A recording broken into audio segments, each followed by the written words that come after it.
What's up, Caleb? What's up, Ben? How's it How you going? doing? It's great. Doing well.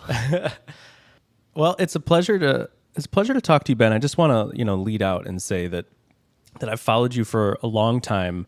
And like one of the first places I worked at, you got on my radar because you worked at Thoughtbot. Like, I don't know what your position was at Thoughtbot.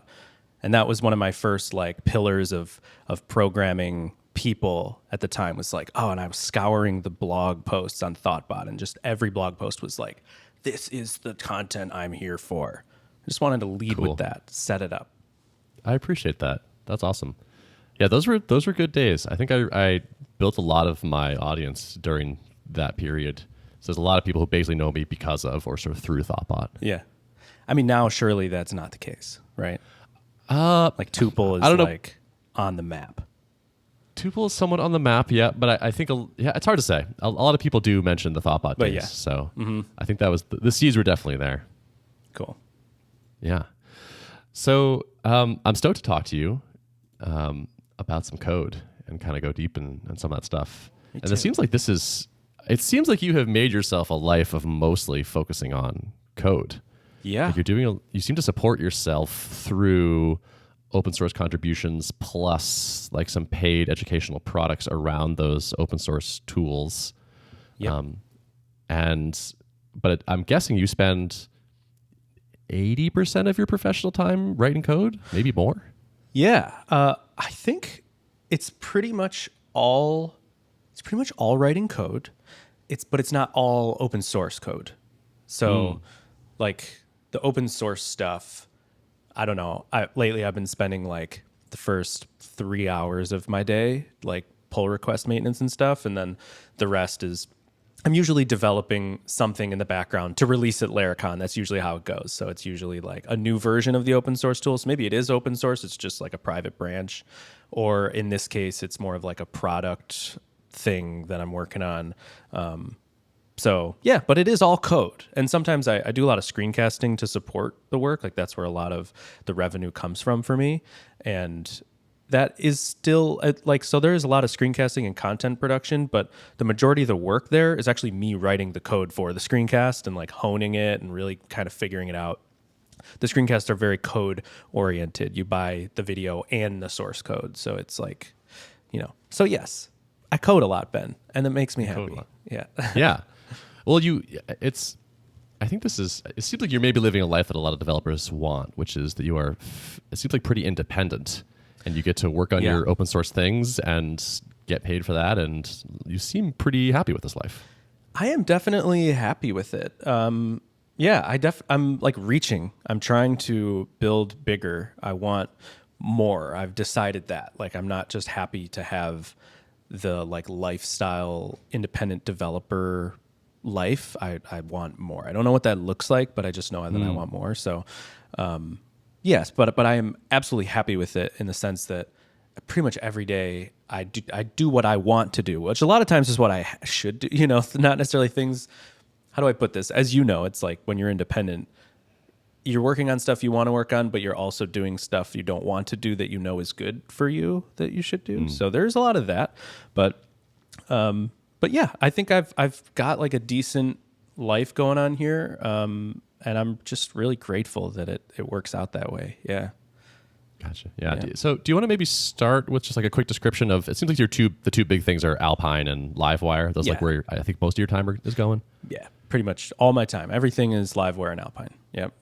Gotcha. Okay. And do you want to maybe elevator pitch those things for us real quick? Sure. Yeah. So actually now it's easier to pitch Livewire because everybody knows about HTMX.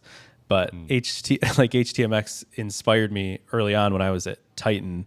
I was writing a lot of like Vue SPAs for the past like maybe 3 years at the time, and getting kind of bitter about it. Like just like I actually almost got fired from a job because it took me a week to do a file upload because I didn't even know what like form. I even forget now like what like uploading a file before SPAs is just like input type file. And, CodeIgniter just knew what to do with that or whatever.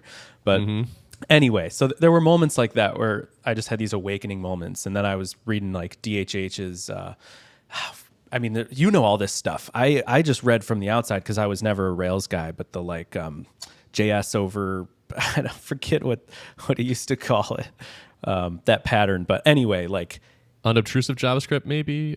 Is that what no, it's something. It's like it was like JavaScript over the wire, but like sending JavaScript to like the browser to execute over Ajax, like things like that.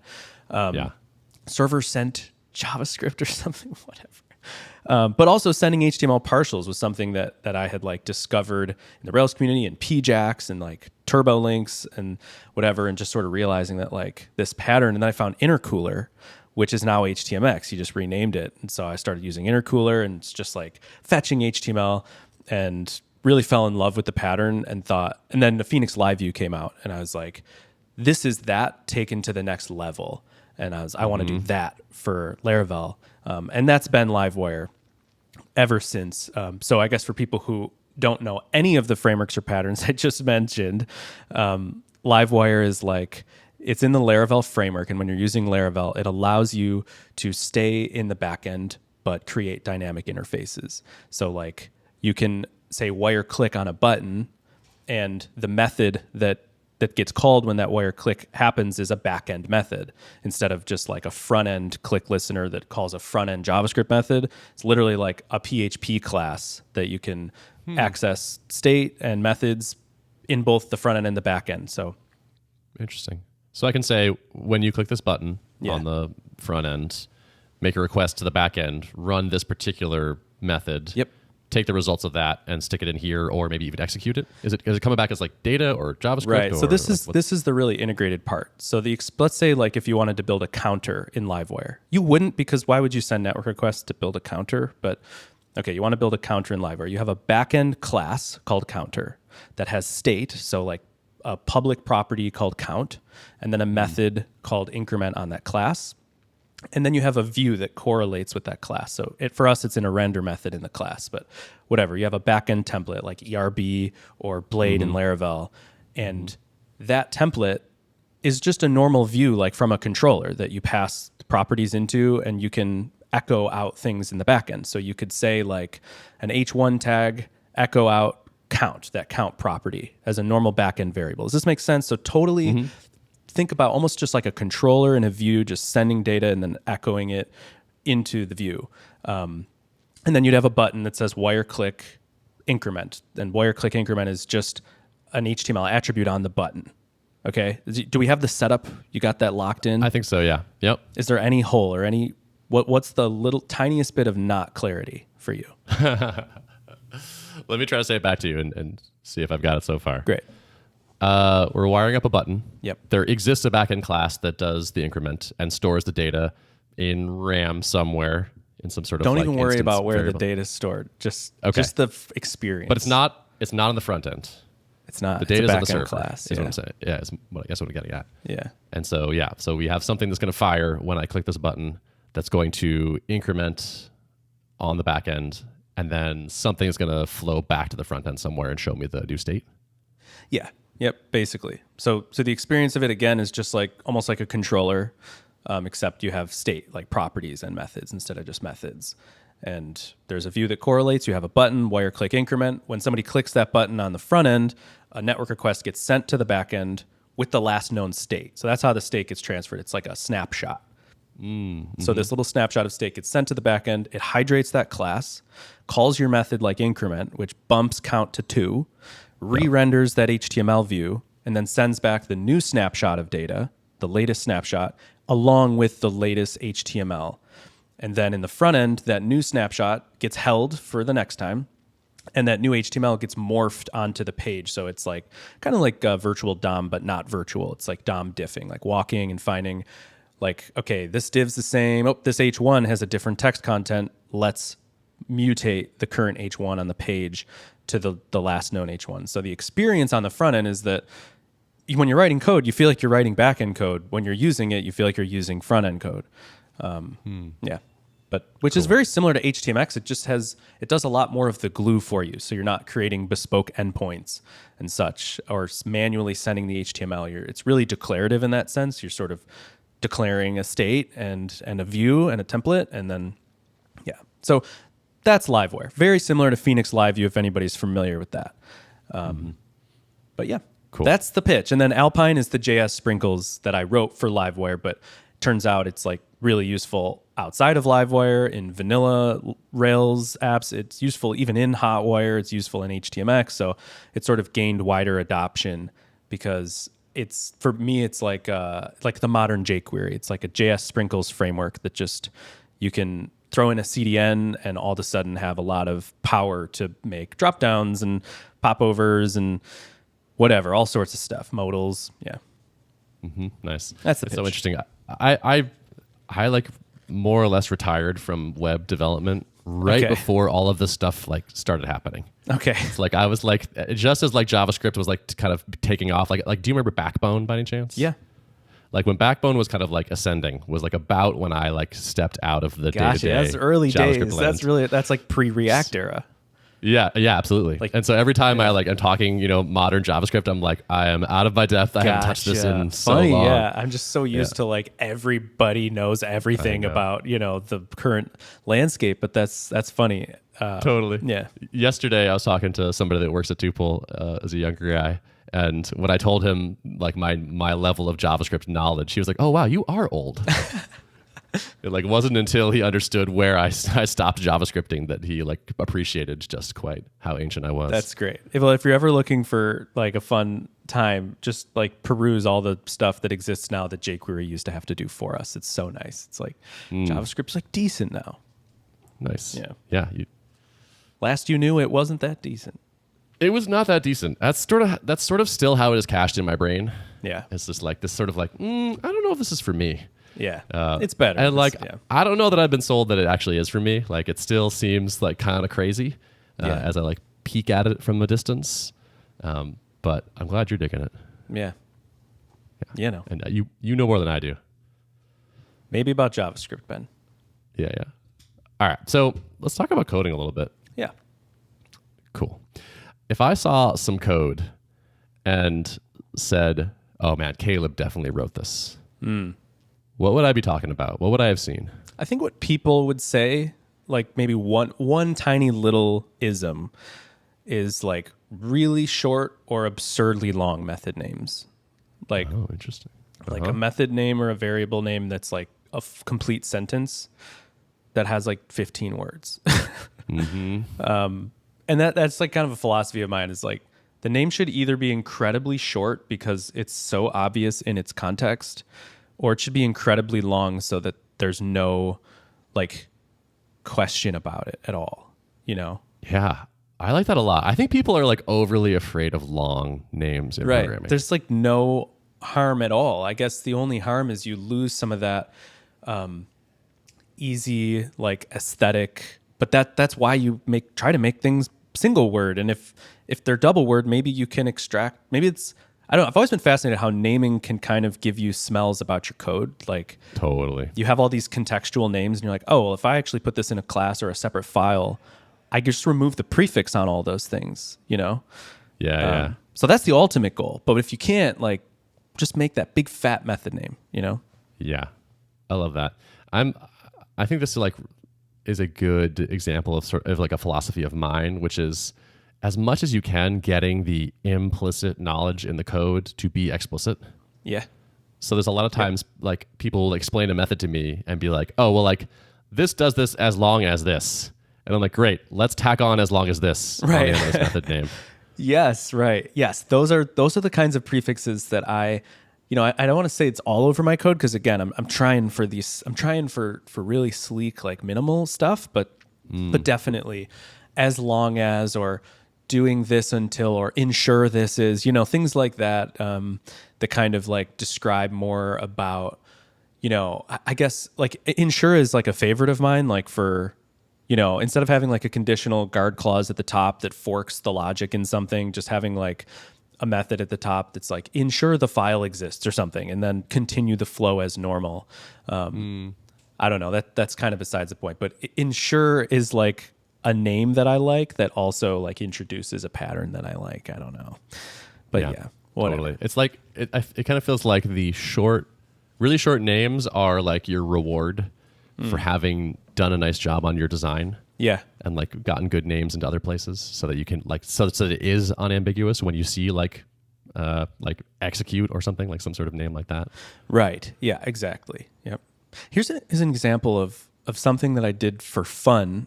So I rewrote Livewire last year, like a full code base rewrite from scratch. Took way too long, like a year and a half. We got to talk about that. Yes, we should.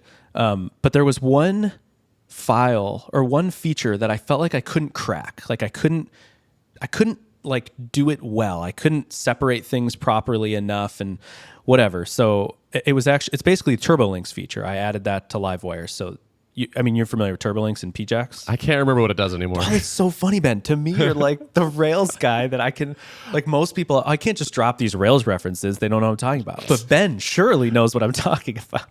I remember, I think it was like partial page reloading. Was that what that was? Basically, GitHub pretty much still uses it, but TurboLinks hijacks all the A tags on the page.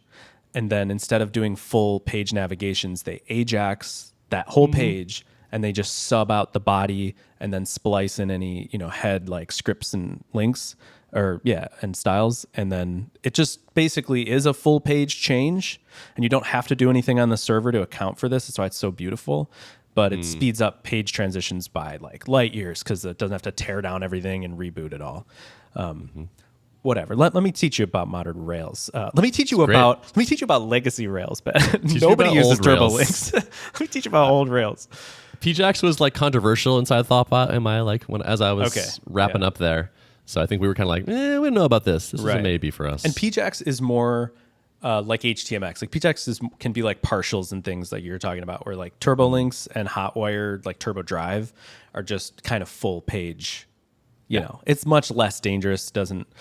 Whatever. So I go to write this feature, Ben, for Livewire, and I can't like crack the flow in a way that I like keeping things separate because everything is so related. It's just whatever. So I ended up just writing it out like a sentence or like a paragraph. So if you read this code, it's literally like, this is like the first method in JavaScript. It's like when a user presses a button and then a callback that does all those things. And then like a parameter in that callback that's like, and then do this, that gets called at the end. And in that method, it's just, you could literally read it like a paragraph and it would read cohesively. I don't know. I scrapped that like file so many times and then decided like, this is something that is so specific. I need to literally write it like a story. And it remains one of the pieces of code that I like maintaining the most for some reason, because it's so obvious what everything does. And you can just like at a glance, you can look at the entire critical flow and just read it like a book and go, oh, like that's where I need to go. Or I can add this into that point. Or I don't know. Just a random nugget for you to chew That's on. interesting. Because that was my first that was my first thought is like, have you made some changes to this since then and found it malleable along with just like declarative? Yeah, it really is a joy to maintain. And this is like, for some reason, it's an anomaly. I don't write other code like this. I haven't used it. I don't know. Sounds like it's working. In JavaScript, it feels really natural because in JavaScript, I pretty much don't use classes or anything. It's just functions stored in files, which is honestly, that's another conversation where I like, if you write functional JavaScript, it's pretty much just object orientation, except like each file is your class. All the functions that are in there are your methods. And then all the, just variables that you say let, those are your properties, and you pretty much have a class, random nugget.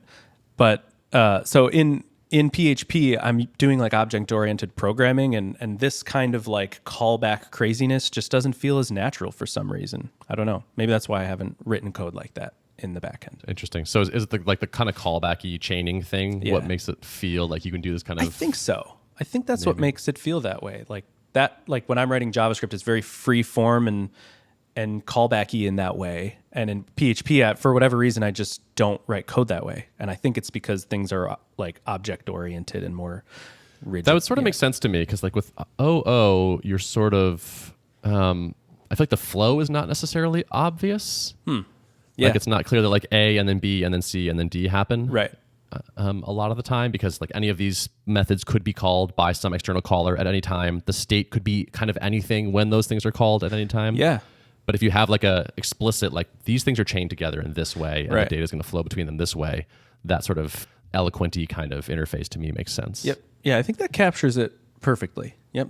I think that's why. Nice. How do you feel about functional versus OO? Any thoughts on that? Yeah, I'm not a functional programmer. I don't know the like capital F functional programming, like fancy Lambda stuff. Occasionally in JavaScript, Are you sure? I feel like functional programming has like a little bit of a scary reputation as being like maybe more than it is. Yeah, maybe I'm not sure. To me, it's just like calling functions and passing data between them.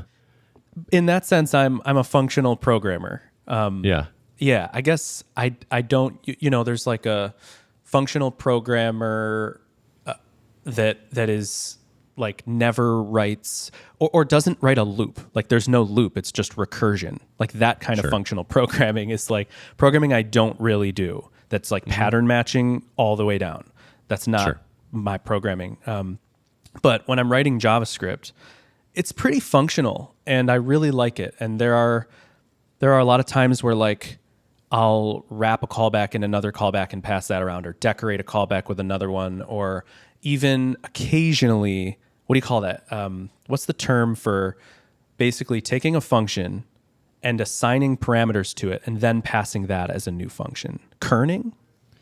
No. Functional? No, that's from that's typography. right. It's functional. Are you talking about like partial application where you've sent in some of the arguments? And It's you're waiting partial for a few more? application, but there's some functional term for it. But yes, that's what I mean, like .bind in JavaScript where you can do that.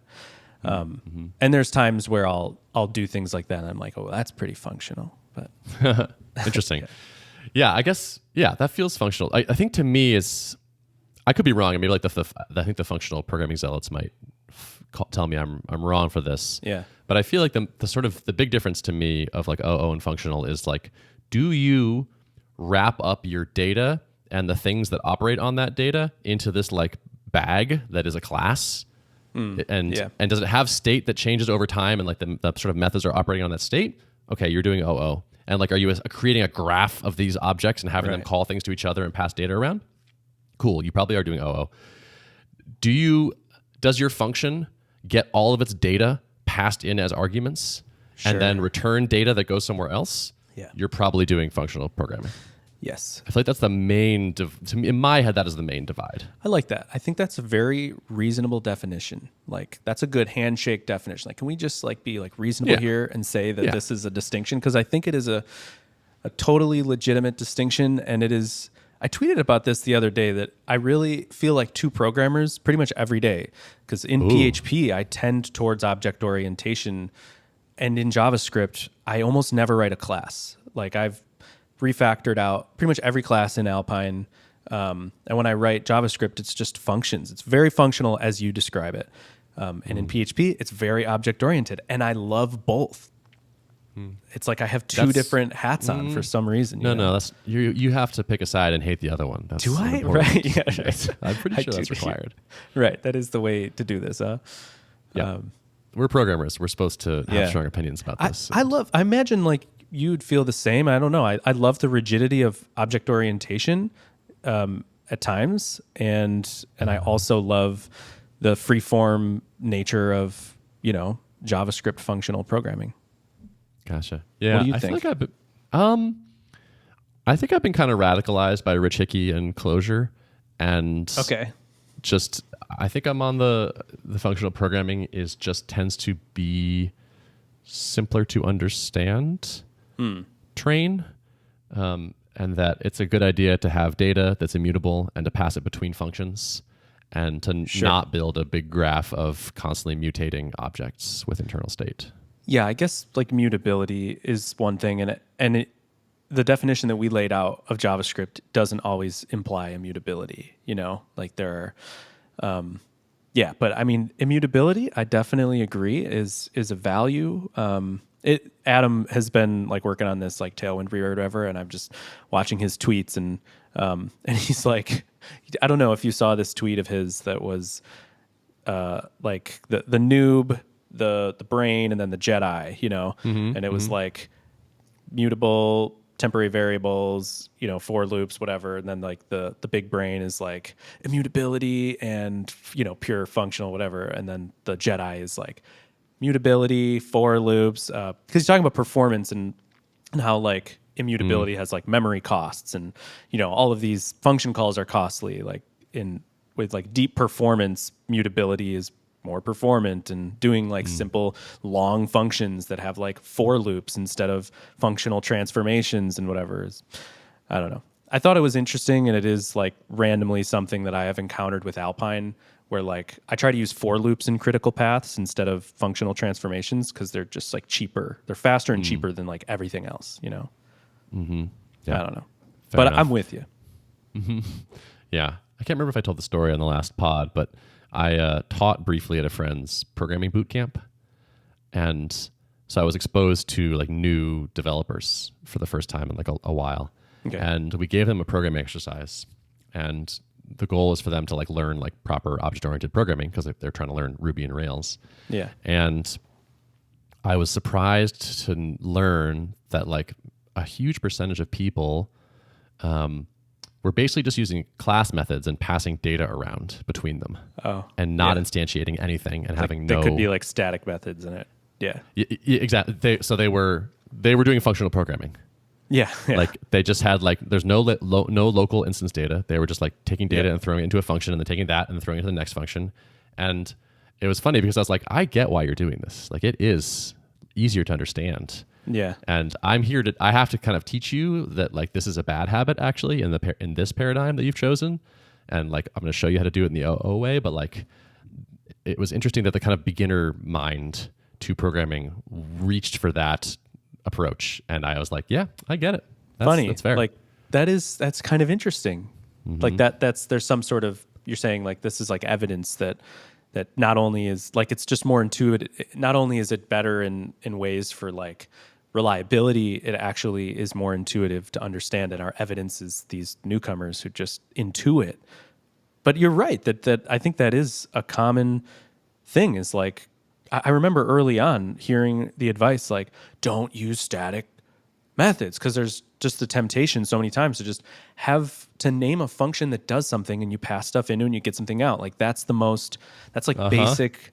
I've like forgot about some of this stuff, but in the OO boot camp, it's like, stop with the statics. Exactly. Like we have the blueprints of the houses with the, it's like, right. Exactly. No, you need to make a class, and then you need to have data locally inside that class. Then you need to call methods that operate on that, and don't expose that data because it has to be secret, and like make sure all this stuff is private. And there is a lot of ceremony. Yeah. I just want to like be like value equals X, and then I want to pass like this into this first function and get a new thing back, and I want to pass that into the next function and get a new thing back, and then I'll have the answer. And I'm like, I get you. I see why you want to do this. Yes, that's really funny. Because OO is has like a steep learning curve because of all of this extra ceremony that just isn't intuitive, and you're just like hitting people over the head with these like houses and car manufacturer analogies, like trying to get people to understand or to have an intuition for it, but it just doesn't map that easily. I'm trying to think of instances where I like OO, and I do think it's better. I'm trying to think of things, and I'm a little hard pressed. Here's one for you. So in Livewire's JavaScript, there's like a request bus. So if you think about like a component has to make a network request when it's updated to do that whole lifecycle thing. Mm-hmm. And that request has a whole life cycle of its own. And there might be multiple components on a page that each need to be able to send requests, but then they potentially get bundled together into the same request if they happen at the same time to save on like network resources. Mm-hmm. But their like responses need to come back in the right order and everything. So there's like a bus within a bus. There's an update bus for one component that can have multiple updates per network request, and then a request bus for multiple components. And these buses, these individual requests, I found, these are one of the few times I broke into OO. I created a class called one is called commit, like you're committing an update to the server, and one is called request. and these have state. They have the updates that are going to the server. They have like all of OO type stuff. And then they know how to turn themselves into JSON payloads, and they know how to handle their response and all this stuff. And I found it to be like really nice and reliable instead of just free form like data flow to manage all this, you know? So I don't know. Do you ever find yourself like with a heart still for objects? I do so much less programming now that I don't have like a great like recent answer to that. Yeah. So I do have a love for Rails. So it's like if I need to write a web app, I'm still going to use Rails. I'm not actually going to go use like a closure web framework or something. So I guess it's kind of it's sort of the case where I tend to write my even like within the OO paradigm, like I tend to write my code fairly functionally. Like I'm trying to like avoid mutations or like side effects. I'm trying to like have things typically be as pure as possible when I can. Yeah. But it's like real functional programming has never been tried. It's like in practice, when I need to get stuff done, I'm usually just using OO. So it's the classic hypocrisy, I think. And I think to add on to your hypocrisy here, I think that functional, like you saying like functional programming is easier to intuit. I totally agree. And I love that point about like people just tending towards static methods. But if they went to a functional boot camp, they'd be telling them, again, they'd want to reach for a for loop, and they'd be like, no, you can't use a for loop, you know? Or they would want to like create. That's not true. It's not that, I wouldn't say that like for loops are banned in functional programming. I mean, isn't there languages that don't have a loop? Like I'm trying to think of, is it like Elm like doesn't have a loop? Elm might not, yeah. Maybe Elixir, I don't know. But yeah, like maybe. They'd be like, there's no loops. You have to call like, or maybe it's an Elixir, like you would call a class method, and then that method would call itself until the parameters change, and it would match a different method, and that's the exit out of the loop. And then they have to understand recursion and ensuring there are cases where there's an exit for the recursion, and that's its own level of, and that whatever the like all the names like tuples and tuples and parameter assignment and lambdas and whatever those other funny words are that no one understands. Thunks, not thunks. I don't know. But anyway, I'm sure there's like a whole other ceremony that if they went to the functional boot camp, they'd be like, what is this? I just want to write a class, Yeah, and I don't think like, beginners understand this really fast is actually a great argument for programming language design. Okay. It's a factor. Interesting. Like ease of adoption is one thing, but really, I think you actually want intermediates to experts to be extremely productive, and that's kind of the better score to grade on. So yes, for sure, newbies would trip up on new things, different things, most likely.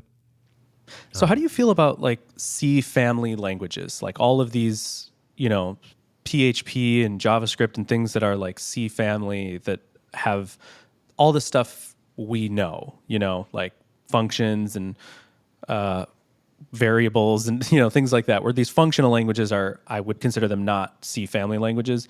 Do you think that at a certain level a code base is harmed or a programmer is harmed by some of the offerings of a C family language? I guess I'm not sure. So like if we're talking like malloc level things, like when you say, I don't even know what malloc is. Yeah, it's memory allocation in C.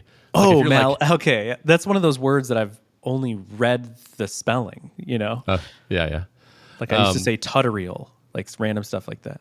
Oh, interesting. Yeah. Yeah. Yeah. So like, I think there were design choices made that have caused like innumerable bugs. Like nil being a thing, for example, is like the $1 trillion design mistake. People say, and I agree with. Manual memory management, if you really need it, sure, but it's pretty error prone. So yes, there's lots of sharp edges. I'm not here to say that everything should be written in functional languages. Right. I just think my forever language is definitely functional. Yeah. I think for me, for like the things that I want to do generally, nice. Or like sort of like my retirement language, like what I will like retire to write my beautiful, conceptually pure satisfying to my brain and my soul kind of code is going to be in some sort of functional language, probably a Lisp, because there's wonderful things about those languages. But yeah, I don't need to like have everyone agree with me or like do that too for all their work. I will say that I'm like acutely aware of how often I step on the rake of like calling blank on undefined or something like that, how those nulls and undefineds leak into my runtime code in both PHP and JavaScript is kind of alarming. And I think some of it is just you're so used to it that you don't identify it as like a problem that's avoidable. Like there are languages that don't have runtime errors. It definitely don't have runtime errors like that, Right, yeah. At least that one, yeah. Yeah. And that one's like kind of a solved problem in certain languages, which is the thing where it's like, if you have an optional type that you always have to unwrap, you will never accidentally like blow up in that way. Right. And that's pretty nice. That's a pretty good like win right there. And so to not have that supported at a language level is kind of like, that's too bad. Yep. Yeah. Mutability feels similar, like immutable data structures, I think also prevent a big class of errors. Yep. So there are things that I think are nice to have, so that it's too bad that aren't everywhere. Yeah, I think I agree. And I don't consider myself like an academic programmer. I very much feel like I'm surfing, like I'm just kind of taking it as it comes and doing what feels right. And I think sometimes that probably benefits me and sometimes it harms me by not like really exploring or like being rigorous about some of the like rakes I'm stepping on, Mm-hmm. Yeah. All right, I want to hit you with some questions. Let's do it. Some one-offs. All right, how do you start something complicated? If you're like building something hard, you're not quite sure how it's going to look. Are you do you like start with a prototype? Do you build a small sandbox example? Do you sketch on a whiteboard? Do you have a notebook with words or diagrams? How do you start getting the lay of the land and figuring out like how to make progress? It's all of the above. I think I'm very like sporadic and inconsistent in my approach to that kind of thing, because it's really like what feels like I have the best chance of getting to the hard parts, I guess, and like rooting out some clarity in the obscurity. So I always have a notebook on my desk, and I found like this. I've gone through a bunch of different techniques. Over the years, I've realized pen and paper is crucial to my everyday. And I used to have just stacks of paper everywhere. And so that was pretty unwieldy. So I bought like a paper roll to like mount on my desk and just pull up like butcher paper. And then my whole desk is a piece of paper. Yeah. Cause like whiteboards, they're, for a handful of reasons, they just haven't worked for me. And making a whole desk a whiteboard, I've done that. Like IKEA has like a whiteboard table that I've used as a desk in the past. Yeah. So this I really like, and the coolest part is you keep a ledger of everything you've written. So all these little like notes and to-dos, as you pull more slack. In a perfect world, you have a second roll that you roll up. But I just have like, 50 feet of paper. Wow. But like last month, I decided that this is too messy, and there's too much paper in my office. So I've just switched to a notebook. Just a spiral like pucka pad. I'm sad. That was such a cool idea. I love that. I know, and it was nice because you could get that feeling of like a beautiful, clean desk and workspace and thought space every time you pull off like another chunk. But I couldn't get the infrastructure dialed in, and I was too lazy to like do it well. This is an indie business waiting to happen. Honestly, I think it would be, I've thought like really hard about like the different, like just for an MVP, I could use like a paint roller thing and like put the roll on the paint roller at the end of my desk as like the axle and just roll up on each end. And So, I mean, I love the sound of like a big swath of it. So it can be like really wide. Yeah. And I like the idea of like your history is retained because you're just kind of rolling it onto the other roller. So like, even if you never go look at it, you just have that like comfort of like, okay, I know I could go back. It's in there. Yep. And when you're ready for a new thing, you just like roll, big blank wide sheet of beautiful opportunity. Dude, this is great. It's awesome. And you get the little tea mug like circle stains, and then you roll it, and then they're all gone. And it's like, it's beautiful. So I actually did. Yeah. All right, let's do it. We'll do it. We'll make it. We'll I'll get invest. UgMonk to make it. You make it. Yeah, UgMonk, yeah, exactly. This is an UgMonk product all day. They'll do that, and that'll be great. So that, I mean, really gets to the heart of most of work for me is like everything is very free form because I think that's my personality. So having a free forms. So now it's a notebook. So now it's a notebook. Yeah. And that works pretty much just as well. So a notebook and, but I guess like what's an interesting thing that here's a tool that I don't do often enough. When I'm on my best behavior, I do, but I like firmly believe that this is the best way to suss out or to like explore an idea or fix a bug or pretty much anything. Write a blog post, like a publishable blog post to yourself that you would send to somebody whose time you care about immensely. Write that blog post and you will have solved all your problems probably. Like almost if it's a bug, I almost guarantee by the time you're finished with the blog post explaining the bug thoroughly enough, you solved it almost every time. And the same goes for new features. Like I personally want to just jump into the code and start hacking. I want to do that, but I have to so I do that when I'm not on my best behavior. When I am on my best behavior, I'm rigorously writing out a blog post that I would be proud to publish. That's so good. I love that. Apparently Amazon does this for new product launches. It's like you have to start with write the announcement to the customers that this thing is shipped. Oh, cool. Nice. Yeah. Like documentation first kind of development. Yeah. The README driven design. README driven design. Yeah. Yeah. All that kind of stuff really. Yeah. It's incredibly valuable. Yep. It's it's an interesting brain hack. Like that. It kind of feels like that shouldn't work so well. It's like, it's kind of like, it lets you figure it out by just if you just think about the end state, your brain is going to work backwards and figure out all these intermediate steps and make your life easier. Yeah. It's like skipping the hard part is the best thing to do. Yeah. It's really. It's like, why? That works? Wow. Okay. Skipping the part that should reveal everything to you is actually, that's more harmful. Pretending you just have this magic wand and the thing is done and you just talk about it and your brain is like, yes, we know how to make this. No problem. Yep. It's yeah. And that meta concept of starting end first is just such a programming truth for me. Even down to the class you're about to make or the function, just API first, Absolutely. Yeah. Test-driven development did that for me of just being let's assume this is here and it works and let's write a test for it. That's another form of that. Yep. Totally. Yeah, I think it works in the macro and the micro. It's just a really powerful tool. Agreed. That's one of those, I don't have a perfect log of this anywhere, but I'm wondering if you're similar. I come across something like that in a conversation. I go, that's a fundamental truth to me. As close as you can get to truth is this is something I want, inscribed on my wall or something. So I'll create these. At one point it was a field notes of core beliefs and practical beliefs, not ethereal beliefs, things like this.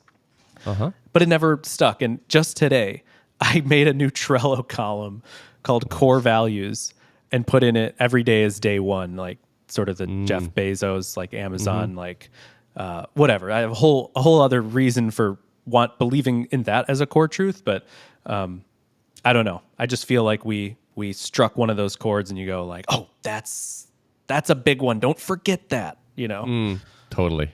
Yeah. Nat Friedman has a website, has one of the best personal websites I've ever seen. Really? And on it is something 30 things that he believes. And it's just bullet points in Times New Roman. And nice. It's just a collection of those kind of core values that he's sort of distilled from his experience. And sounds like that one would be on yours. Yep. Yeah, that would be on there. I mean, you didn't ask and we didn't go there with beliefs and we could go on a giant tangent, but another one that comes to mind that's an age-old, make the change easy then make the easy change is put that on my tombstone like that. Totally. This is one that is an undisputable truth, Yeah. Is that way for you as well? Oh yeah, that's a great one. Yeah. And I love Kent Beck's, I don't know if he originally formulated this, but his tweet where he says, first make the change easy, note warning. This may be hard. Yes. Then make the easy change. I really appreciate that kind of it's a good note. By the way, this the is hard extremely part hard. actually is likely in this first part here. Right. But if you can do the hard part, then the next thing is easy. I like that a lot because the The nice thing about making the change easy is that it looks like a really clean refactoring pull request. It's just like, I can start with just one piece of it and just say like, all right, the first thing I'm going to do is make this change easy. And so to do that, I'm going to pull these three separate things that would need to change into one place. Yeah. And then that's its own PR. And the code base is now likely better regardless of whether I now make the easy change or not. Yeah. Yeah. It is a beautiful thing. And I try to remind myself that at times that like I should, when I make the change easy, I should ship making the change easy before I make the easy change. Because actually just straight up tagging a release in between those two makes you feel more confident about it. And it gives you an opportunity to really like vet out any bugs that might occur. It takes something that was like really kind of daring and turns it into two reasonable steps.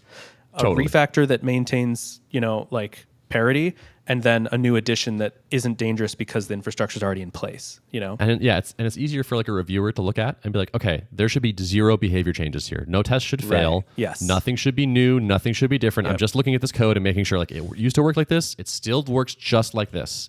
And that's a pretty easy PR to review. And then now you make the easy change. It's like, well, this is an easy change. This is easy to think about too. I can just see you're just changing this one place where you pulled all the stuff into one place and now you're changing it in that one place. Looks good to me. And they're both individually easy to review changes. If you jam them together, it gets more tricky. You're more likely to miss stuff, I think. It's funny because it's like takes one really tricky thing, like a pull request that changes everything and does something big and it takes one dangerous thing and turns it into 2 safe things instead of 2 less dangerous things, in a sense. Like it just feels like that, which is like asymmetric in some way that I think is cool. Totally. And rings of truth, It's like, ooh. More values, yeah. Yeah. Nice. On that, just randomly to just totally blow that one up, these truths to me like almost always have applications outside of programming if they're big truths like that. And like cigarette smoking, like if you just try to quit but you still hang out with smokers, like it's just really hard. But like if you make the change easy and fire all your smoker friends, I don't know what is a bad example. Like now it's really easy to quit smoking or something, things like that. That's like, this really is a core truth to apply to life in so many ways. Change your environment, Totally. Yeah. That makes a lot of sense. I like the idea of like when faced with a tough thing, asking first, like, what would make this easy? Yes. If something were like, what could be true that would make this thing easy? Absolutely. And maybe just do that. And then it's not so scary. You're not like, well, I'm not quitting smoking. I'm setting myself up I'm changing my environment. Yeah, I'm just going to throw this pack away and I'm going to make different plans on this time when I normally would do it or whatever it is. Right. Like that. Or ridiculous things like what could be true that would make me stop smoking? Like, let's say I didn't have access to cigarettes or something, like because I'm on a camping trip. I don't know. It's like, I could take that camping trip or traveling. Like, let's say, or let's say you're like, you hide cigarettes from your dad or something. Go on a trip with your dad. I don't know. Like if you need to not smoke for 2 weeks, like book that trip. That will make that an impossibility. I don't know. That's a very specific example, but it applies to. I think you put it perfectly. It's like, what's the thing that's hard that you're trying to do? Like, if what could be true that would make it easy? What does it take to make that thing true? Yeah. Nice. Yeah. Dig. All right. So on your desk, you're getting work done. You're flowing. You have a notebook. These days, do you have a notebook brand or type that you're like really into? I forget where I read this. This YouTuber guy, I'm not going to remember his name. He's like a entrepreneurship YouTuber guy, and he's like pucka pads. And so I was like, I just needed a brand to latch onto for a notebook, so I just chose this guy's brand. And he believes in them and thinks they're spiritually amazing. And so I was like, somebody thinks this is like a holy book, so I'll just buy the pucka pad. Okay, great. Are you a pen person? Have you sweated the pen details? I mean, I've gotten into that a little bit, but I always go back to just who cares. But got it. Yeah, there's that one pen that like you probably know it. I don't know, maybe it's Zebra or it's some kind of pen that people.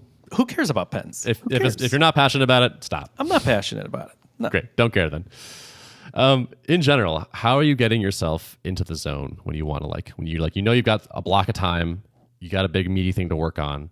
What does your on ramp into productivity look like?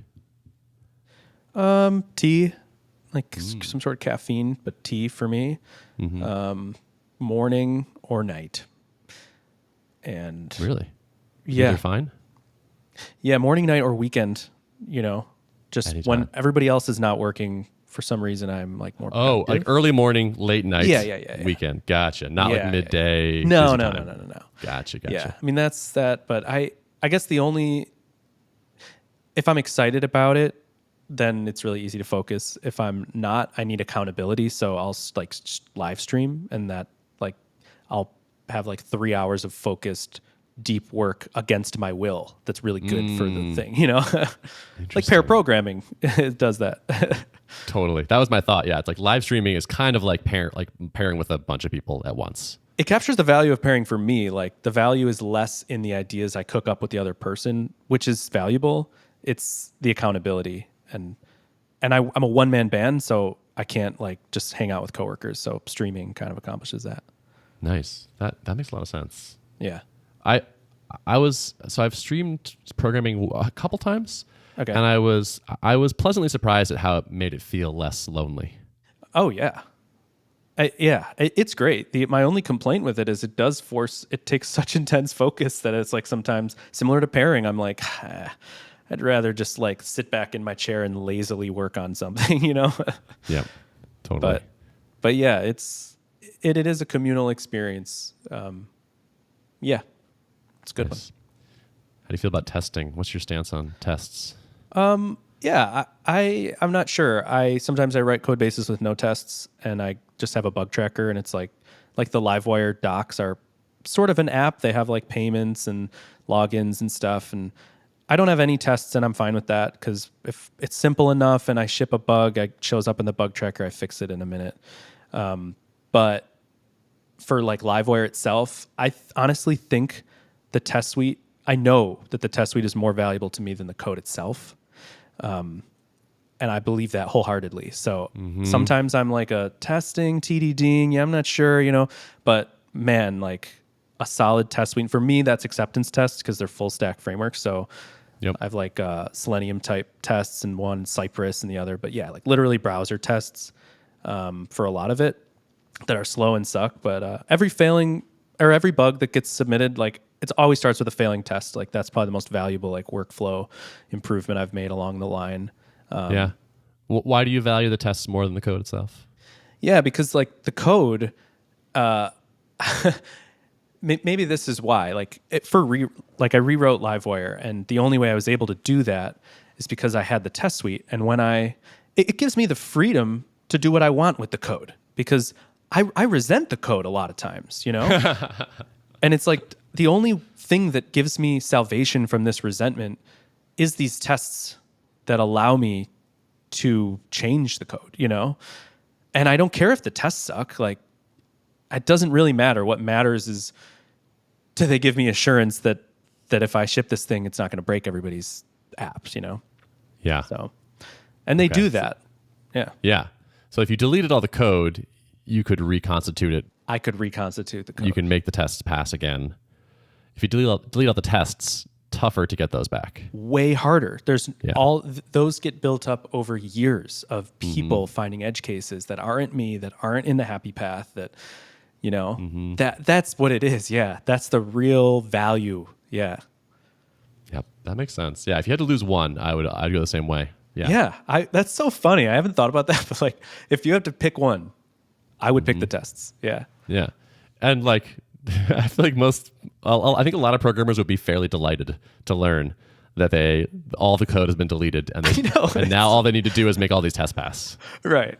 Yes. Like these high level acceptance tests in particular. Unit tests, kind of annoying. You're cramping my Unit style. tests can be annoying. Yes. But if you give me high level tests and I just need to make these go green, oh man, absolutely. One by one, baby. Let's go. Yeah. That's the dream. Yeah.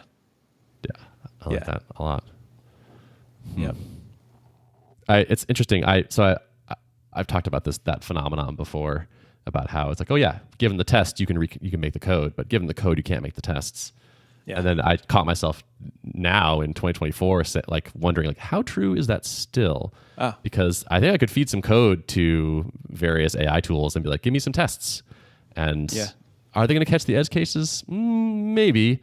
Probably not like the gnarlier ones, or like oh man, on Windows with this setting, this thing fails. So like, yeah, you're not going to get all that detail back, but I think there's more of the ability now to like I could create the tests from the code in a way I couldn't before.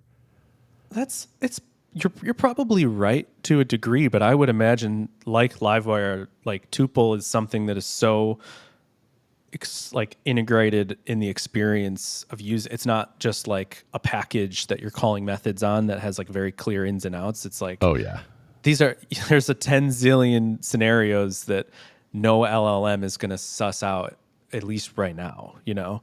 Right. But yeah, I don't know, but yeah, it's an interesting point that it probably is getting less and less true, but I think it's still pretty freaking true. Yeah. I mean, I would still rather delete the code than the tests. Yeah. Even today. Still. Yep. Yeah. I have a question for you, Ben. Hit me. And this question goes better if you were like a day-to-day programmer. So I am actually curious to hear like to what level you still code, if any. But when I like in my career, I made a change from being like a information systems developer in Laravel apps, like very typical stuff, like maybe you at Thoughtbot, like just Rails apps kind of thing, to being like a systems programmer, like with bespoke systems, like with these frameworks, you know, like how do you write a tree walker and, you know, all of these things that are not just databases and controllers and whatever. And I found it to like breathe new life into my career and expose all these new loves for programming. And I just wonder if you found a similar transition into working on a non-typical app. Like the only typical part of Tuple is like the app, your user account, you know, everything else is like a bespoke system. So is that amazing for you? Yeah, so you're right that Tuple is not like the apps that we had worked on before. So I have two co-founders. All three of us were Rails developers. And then we realized we had to build, we tried a few prototypes and realized like, okay, the thing that gives us the control and performance we want is a C++ desktop app. Yeah. That's doing all these real-time things, real-time audio, video, data channels, that sort of thing.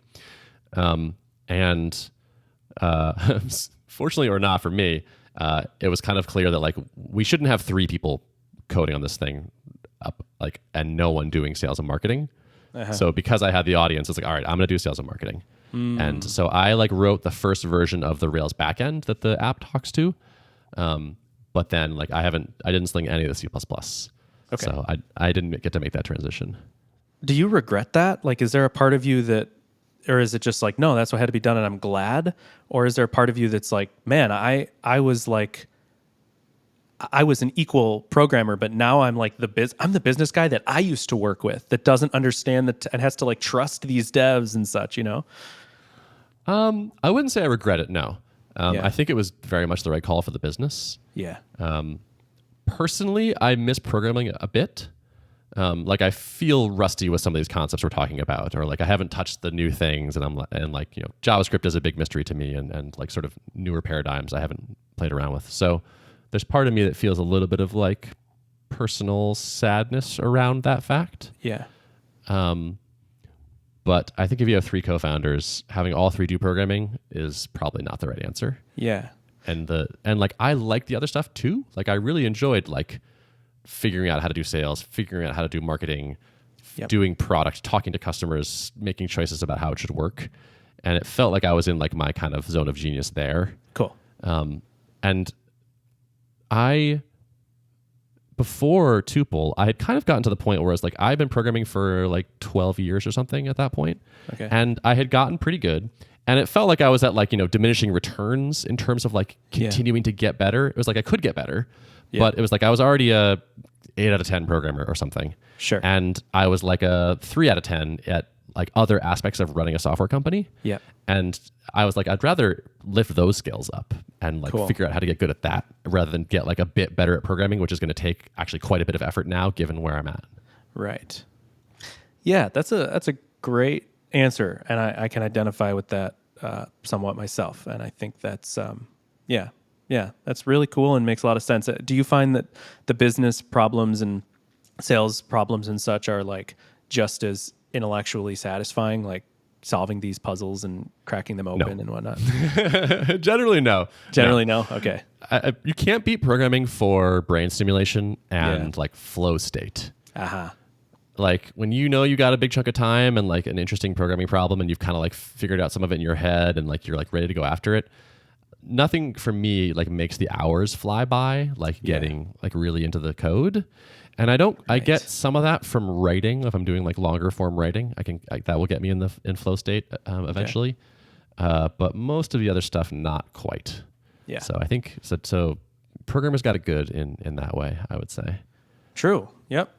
I definitely, I could see that. And any of like the business salesy stuff in my life, it's like engaging and, rewarding, but it's like, when you're working on like a system or something with like a really slow feedback loop where like every deploy takes like 2 hours and you have to get it through Q&A 3 times. It's like, there's so much cruft that it disrupts that flow. And it, to me, like, that process is so like that. It's so nebulous. The feedback loops are slow. It's like not conducive to that constant stimulation flow state, problem solving loop that is programming or can be programming so often. Totally. Especially with tests, like because I was pretty into TDD. I wrote most of my code with test driven development. And so it's like, you're getting that constant, like, here's what's wrong. Okay, it works now. Here's what's wrong. Okay, it works now. And it's just like all of these like, little dopamine hits like 100 times an hour as opposed to occasionally. Yeah. Funny that you describe like passing tests as dopamine hits. And there is some dopamine drip when you physically see that green. Like, oh yeah, that's funny. There's like something really beautiful about the color green when you're programming, And like the slot machine has like lit up for you. It's like you tried and didn't work. You tried, didn't work. Oh wait, oh I see. Hold on. Okay, there. It's yes. Great. Okay, got it. Right. I've always found it interesting, like the thought process before you hit that test run, especially if you're doing it like very quickly. Like I think you have like a sense for like, I think developers get pretty good at predicting if like what percentage chance this test is going to pass or fail, Mm-hmm. Like you just have this sense you can almost not even describe. That's like, I'm not sure. I think this time it's going to, or like, like I'm going to make this fix, but I don't believe it's going to fix it, but you still have to try it. I don't know. And like, even when I'm pairing with people, I find myself doing that where I'm like, before we run this test, is it going to pass? I don't know. Yeah. I feel like I actually, my guess would be that I have a pretty high accuracy on predicting tests. Pass or fail, because I'm usually not very far from it passing, I think. Gotcha. Cause you're close. You're following like the development closely with the tests. So I would say so, yeah. Like I don't write like 10 tests and then go like write some code and see what happens and be like, I wonder if 3 of these will pass. It's more like, okay, we need to now handle the situation where there are no orders in the list and we should show this message. So let me, and I know we don't handle this yet. So I read the test. I know it's going to fail. It does. It fails the right way. It gives me the error I expect. I'm like, okay, cool. I need to handle this. And then I'm like, I think we've handled it. And then sometimes I'm wrong. I'm like, oh, actually, something was a little bit off, but I would say most of the time I know if I'm about to go red or green. Yep. Yeah. Let me ask you this unrelated question on your own interview podcast, Ben. Are there any radical things that you institute at Tuple on the development side? Are there any places where you guys say that you guys are different in some sense or really radical in your adherence to some practice? I would nothing is immediately coming to mind. I would say sort of two things that I wouldn't say radical, but are a bit different than what I'm used to. One is that we actually have manual QA testing. So we have a test suite for the app, but there's enough pieces and weirdness and sort of like impossible to create state programmatically or challenging to create that we have found value from having someone manually run through a checklist of the app. Yep. And the other is that I've never actually seen so many little prototypes get created. Interesting. I think this might be because the app itself is fairly large and fairly complex. And so often to try a new interaction out or a new little bit of functionality, it seems more approachable, or we get a faster time to feedback by doing a little play version of it that is in its own repo with like no constraints. Yeah, I mean seems like another one of those just really good buttons to hit in development, like really good practices to have is like code that you intend to throw away where you're just, exploring. Yeah, proof of concepts, Totally. prototypes. It's definitely one of the, it's like, seems so obvious, but it's something that I don't often reach for. And then when I do, I go, why don't I do this for everything? Like, why don't, you can get so far in a single day with no constraints and, just playing around and really like, expose a lot of the complexity that this thing will have I don't know. So did you Totally. guys have to like, do you systematize that in some way that like, do you just all remember that, oh, this should be a prototype or, Yeah, I think I think it feels like it's part of the culture now, That's where cool. it happens fairly automatically. I don't think there's any no dictates that say like you must do this. Right. Yeah, Yep. Is that the way a lot of it is just like things get embedded in the culture because they're good ideas and then that's how good ideas continue? Or do you have to like bake good ideas in somehow? Or is that like a challenge? I've never thought about it systematically like that. So I don't think we have like a thing that's like, here's how we write code here. Like here are the good ideas you must not forget. I Right. think it's a little bit more like, probably because we pair so much. I think these Right. things like get spread around, or someone will remember, or it kind of like is the part of the oral history of how we work. Yep. Yep. That's cool. So you review it, I have to imagine, a ton of pull requests Yeah. as an open source maintainer. I think what I'm finding is the more active I am, the more pull requests I get, and then the less active I am, the fewer I get. Because I think people don't want to submit pull requests if they don't think that it's going to get paid attention to. Yep. So lately, I've been like pretty on fire with like getting the inbox 0 every day, and like it's doing horrible things to my productivity because like yesterday, 11 PRs got opened in one day. Like I woke up and it was like I have 11 new pull requests to review this morning. So anyway, yeah, sometimes I do a lot of code review, but sometimes I go, I can't do this right now. I have to work on other stuff. But yeah. Yeah. Well, okay. So I actually want to come back to my original question because that's interesting. So I noticed you tweeted the other day, like you have these like you have like a bunch of shortcuts in your Chrome new tab. Yeah. In order of how you start your day, and like Yeah. I want to clear all the decks here. And the first one was email, which I feel like is probably actually a terrible way to start your day. Actually, yeah, that was my take on your tweet. Is that like this is actually probably not a good way to start your day. No, email is nothing. It's there because it's the easiest. I Yeah. used to use.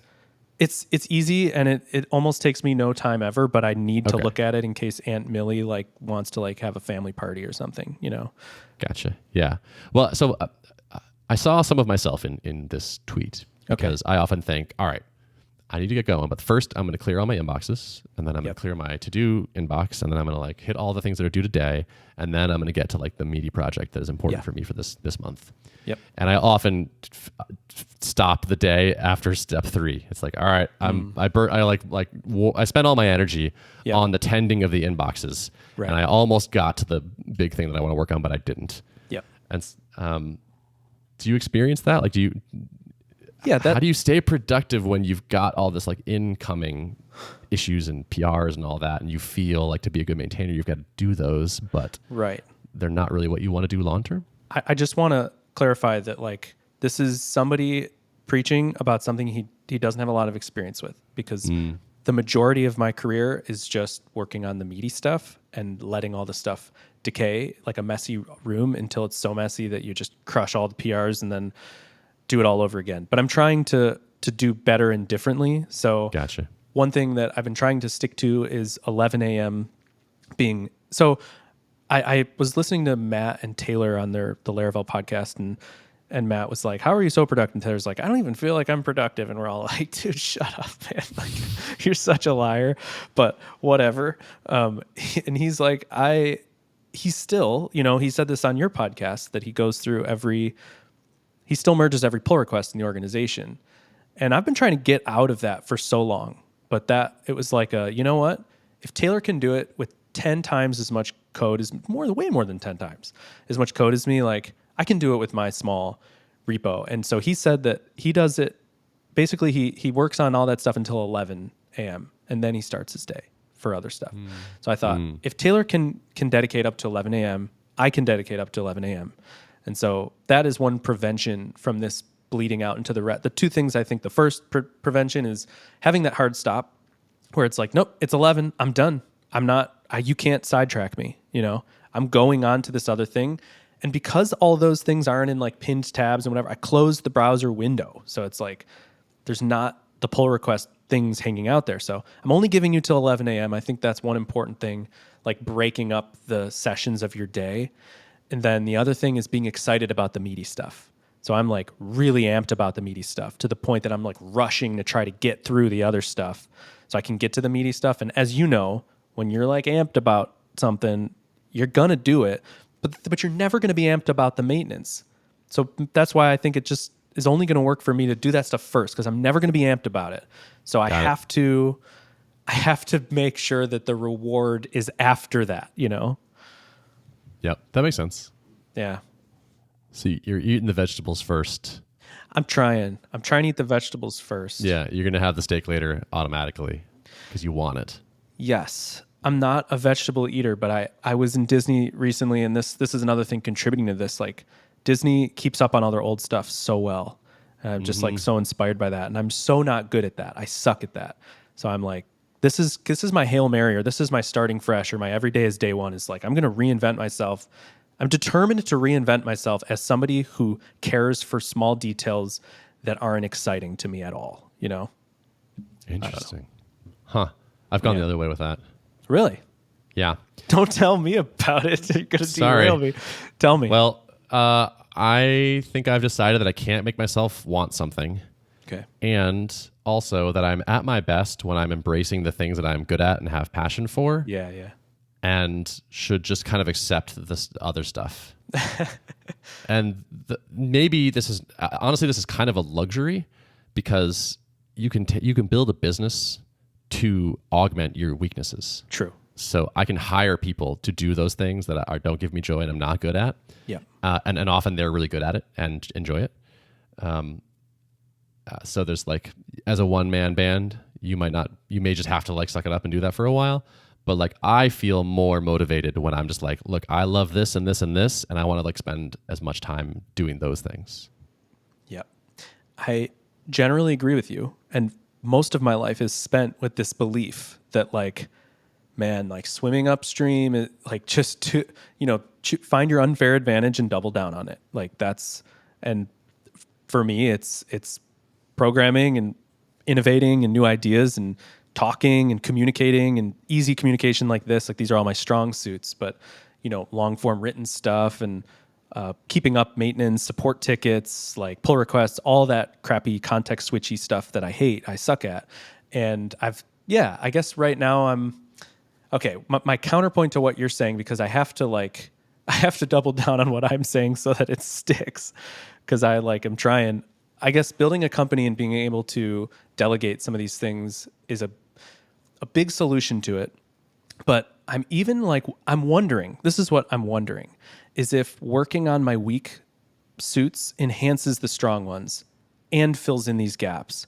And like now, because I have that discipline injected into my day, the last chunk of it is even more productive than if it was the whole chunk and I wasn't, deferring that gratification or something. I don't know. It could be a weak argument, but maybe I'm just a solopreneur, and right now I'm in a position where to have the company I want, I have to be good at the things I'm not good at. Or at least be like willing to do them. Like, or at least, hit a tolerable level of performance there. Yep. And I think it's like such a rare attribute for people to be able to do what I'm trying to do like this week, and I have no proof that I'll be able to, that like I see it in the really successful people around me. Like, I'm always, picking on like Taylor and Adam and Jeffrey and these people in our community who've managed to do this. They appear to be very strong in all of these suits.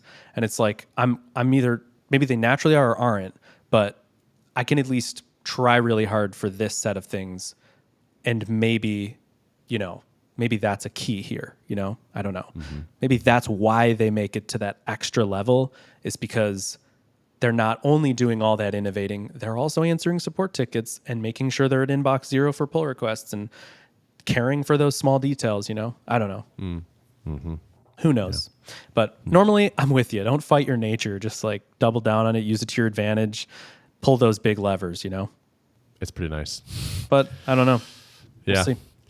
Okay, let's do a little lightning round. Yeah. So I want to hit you with a bunch of questions and give me like a minute max on each of them. Okay. And don't ask me any questions. Okay. All right. What does your dream pull request on one of your open source libraries look like? A documentation update that I can instantly merge. That's my dream.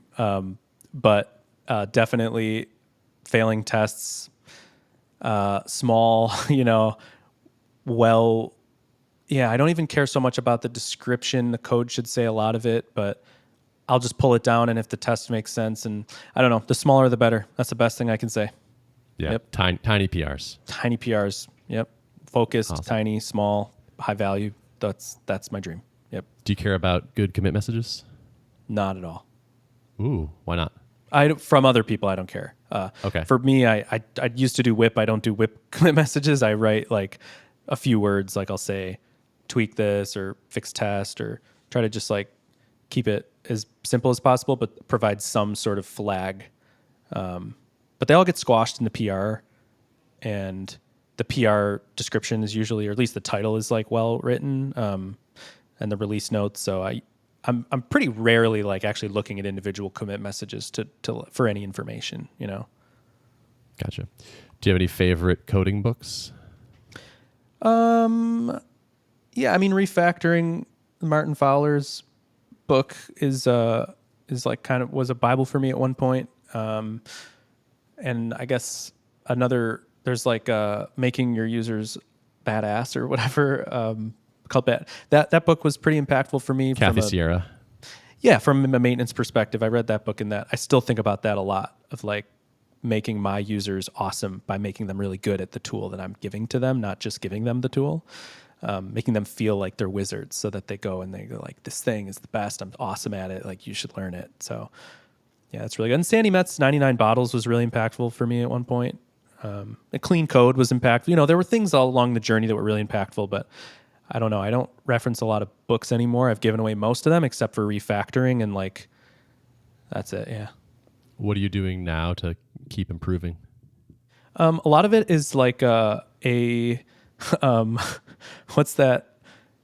Albert Hubbard and like Thoreau and the transcendentalists that were like very extreme, like in that the truth is within you, and like find your own way and whatever. They're like things like that have been kind of my journey as of late, is like writing my own story and finding my own best ways to do things within myself. It's a weird way of thinking about it, but I've been sort of drawing in to create in original ways on my own. So I'm not referencing a ton of stuff these days, but improving my craft, I guess. I don't know. I probably should do more of it, but a lot of it's just internal progress, I guess. Yeah. Do you have any scripts or shell aliases that you use a lot that you find valuable? Yeah, I got from Jeffrey. It's like git hard reset. I use that all the time. Okay, nice. To just scratch everything that's not committed. That's a big one I use a lot. I have one called PR that just like checks out a pull request locally so that I can run the tests and work on it. Yeah, that's really valuable. And I'm trying to think, there's probably a bunch. I mean, I have like symlinking a local repo in our package manager. So whatever. I mean, this is pretty esoteric stuff, but like doing, like if I maintain a project, so I want to be able to use it inside of other apps, like locally, but not get the one from like NPM kind of. So having commands to just easily like symlink those dependencies to my local versions that I can develop on them and then test them in apps locally. Like that's an annoying thing that I put into a bash alias, but yeah, I probably have like 15 bash aliases. I keep it pretty simple, but that's the short answer. Yeah. Are your dot files public? Old ones are, yeah. Like I did this at one point. I don't know how much I've changed since then, but I think I put up like a bash profile at one point, and now it's like a ZSHRC file, but there's not a ton going on in there. There's just a few helpful things. Yeah. Gotcha. Anything else in the core beliefs or values about coding? Something that I've like kind of come to is I say this is like the only two things I care about in programming is like keeping methods small, keeping functions and methods short and small, is probably the most valuable thing I think for any programmer to improve code quality. And then the other one is, I call it the single file principle. It's basically like, if you can keep everything, I don't really care about like co-location, like concerns and all, all these like kind of big things, separation of concerns, separation, optimizing for this and that.